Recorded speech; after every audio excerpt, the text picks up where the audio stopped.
by Caplan. Okay. Everything is b'hashgacha pratis. Everything is min hashamayim. The hashgacha pratis led me this week to a bar mitzvah of somebody that I wasn't sure if I should go. And it was late. It was 11 o'clock at night. I had to babysit for my grandchildren until then. But I thought, let me go. You know, you have to be ma'urav b'dasim abrius. It's important that even if you're not so close to the person, but there's an Indian. I once had a Rebbe, a shtickle Rebbe. His name was Reb Shlomo Man. And he had a certain godless in him. And he told me, you have to make place in your heart for all Jews, which I'm very, very far from being Mekayim that. But once in a while, I have this feeling that you should go to a simcha to be Mekayim that memra. So I went to this bar mitzvah, and min hashamayim, it was nizdamen to me that I met there a precious Jew. And he told me that he hears my talks, and he likes it, and he's impressed from certain, and he didn't just say in general that he's impressed. He told me what he's impressed from that I have on my Masoros, I say, over from Gedolim. There's different things I heard and different things I read. And very good, and I was impressed that type of person was able to see these nekudas. Of course, I don't know him, so it's hard to say that type of person. I'm not going to go into exactly what I mean, but I was impressed, and he said that he was impressed. Now, he said to me, what do you have to talk about this subject of Zionism? Nobody's interested in it anymore. This whole debate, pulmus, whatever you want to call it, it's finished. He says that nobody cares about this subject anymore. There are no Zionists anymore. And what do you have to talk about it for? Which I accept this criticism. And I think he might be right.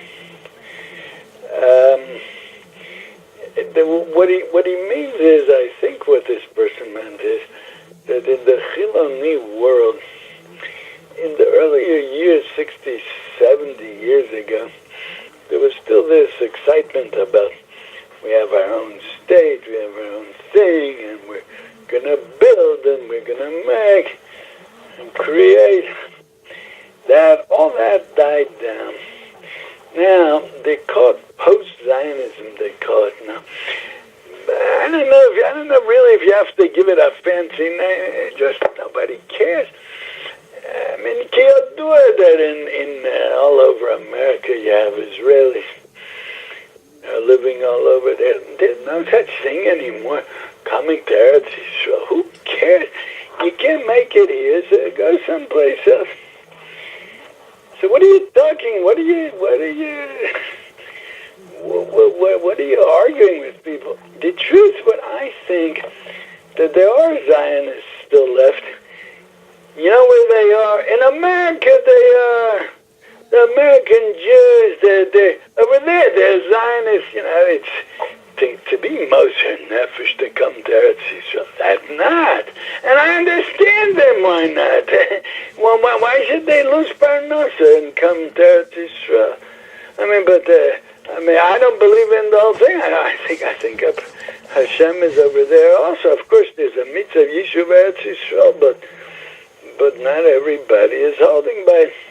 In fact, I think the real truth about it, I can't say that I was ma'ayin good in the Indian, but I don't think that the mitzvah of Yishuv Eretz Yisrael is a mitzvah like putting on tefillin.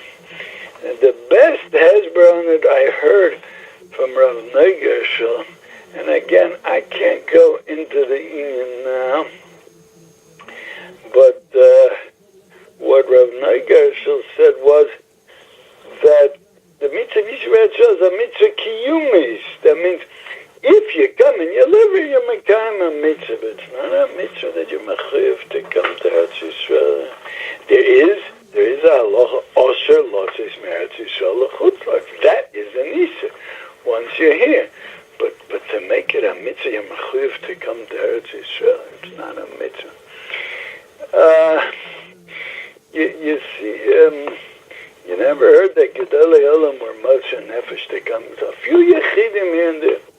Anyway, but to stay in America and make good parnos and enjoy yourself and touch Zionists, there are people like that living in America. And usually they're not smart. Zeh klal. Anybody starts talking, I'm a Zionist, he's not smart. But derech klal. And I have alright that there's somebody that he sent me a comment, and he calls himself Harry. And what does he say? Why am I wrong? My definition of Zionism was a group of Jewish people without Hashem. And I dramatized it very strongly, and I think it's very important to dramatize it. And I said, it's a group that came together and said, we have something, we're here, and Hashem, you get out of here. That was my definition of Zionism. Comes along this guy, and when somebody pinned him to the wall, the producer Bassin said, well, what exactly do you have against this definition? So what's his answer? Rabbi Soloveitchik says, Halon Yom Ha'atzmaut. Really? So what does that mean? So here, now let me show you how stupid this is. Such an answer. What does that mean? I say like the Gemara says, Nezi Anan. Let's look into it. When you say halal, what do you say halal on? Let's say Leshitoso. Let's try to understand the other person. What does he say halal on? He says halal on a hatzolah. You say halal. We were saved. Who was saved? The Jewish people in Eretz Yisrael, when all the Arab nations came to war against them. By the way, it was the Zionists' fault that they came to war against, and they brought it on us. But once they came to war against us, so the whole Yishuv in Eretz Yisrael was in Sakona, and they were saved. Now, except for the 6,000 that were killed. Now, so who says that's called saved when 6,000 were killed? I mean, Stalinisters. But let's say Lashita so that it is called the Hatzalah. Very good. So you say Hala on a Hatzalah that happened in the year 48. Now, does that mean that the Rishonim are not Rishonim? Does that mean that the Zionists did include Hashem in the picture? Does that mean that they meant Yishuv Eretz Yisrael because of Kedushas Haaretz? Nobody in his right mind would even think of such a thing. So what's he telling me that they say Halal Yom Ha'atzmaut? That means the ideas that the Rishonim based their movement on are not wrong because Rabban Soloveitchik said Halal Yom Ha'atzmaut. It's ridiculous. Only what? Why is it necessary to lower myself to these Balabatisha people that they never learned how to think? Why? This is what this person at the Bar Mitzvah is telling me. And another thing, he said, they don't understand your language. You're not talking their language. What they want is, it should just look good on the outside. Baruch Hashem, we have a state, and it's so nice, and we have a flag, and we never had it over the years. So it's cute, and it's fun, and it's nice. So what do we have to go digging into and analyzing what was the purpose and what they had in mind and what they're doing now? And what do you have to do that? And suppose I do want to do it. So from here we get to another sickness that people have. And we all suffer from this being wrapped up in ourselves. Which this is the second part of my talk tonight. It's very hard for a person to go out of his own world. It's like this story that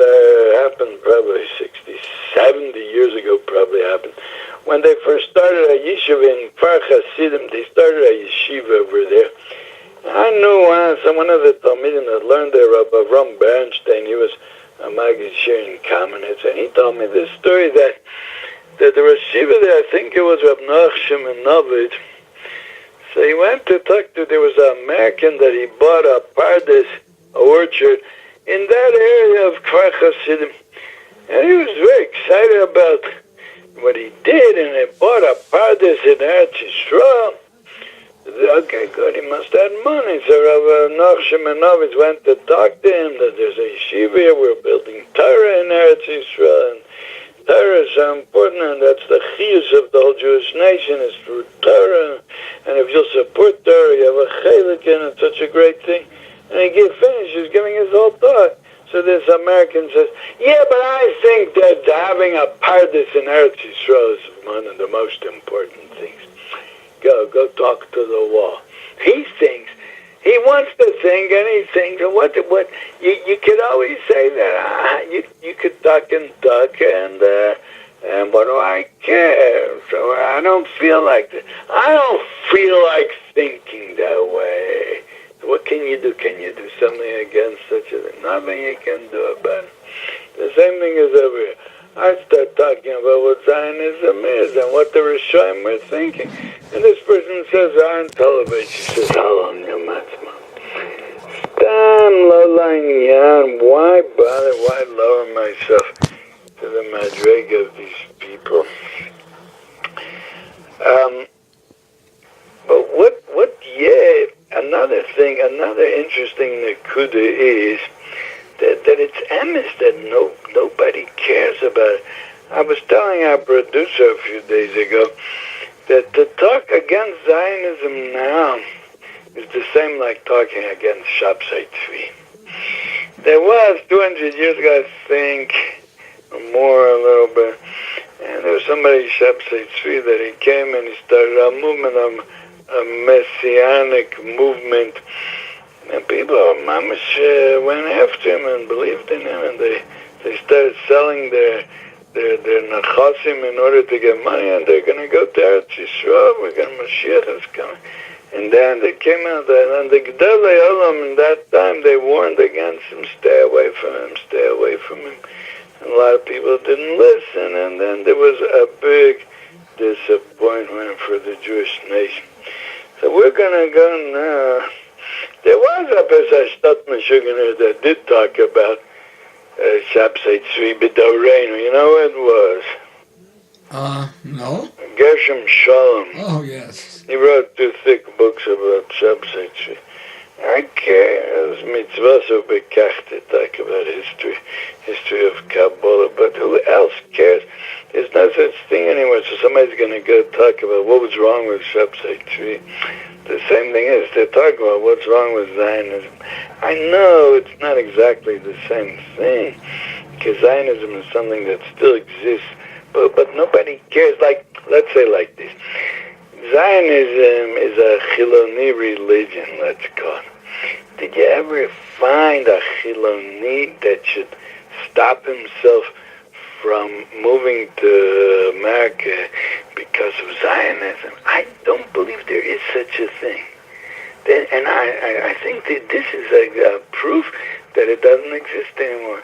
Is there ever such a thing, a Chiloni, that he's thinking to leave the country and go to America, and he has the means to move to America, and he has reason to move to America, and he should do epis a mesirus nefesh not to move to America because of being a Zionist? I don't think such a creature exists in the world, and that shows. And I think that 100 years ago, or when it started, 80 years ago, they were Moser Nefesh to come to Eretz Yisrael, the Chilonim. And that's what Rav Kook got so excited about, even though they're not from, but they're Moser Nefesh to build the country. And of course, there was a basis to be excited. And what do we know? Maybe Mitzader Neshama, the Neshama was cooking about something that had to do with Kedusha, but of course Rav Kook himself was very disappointed later on. he himself, he went on a trip to the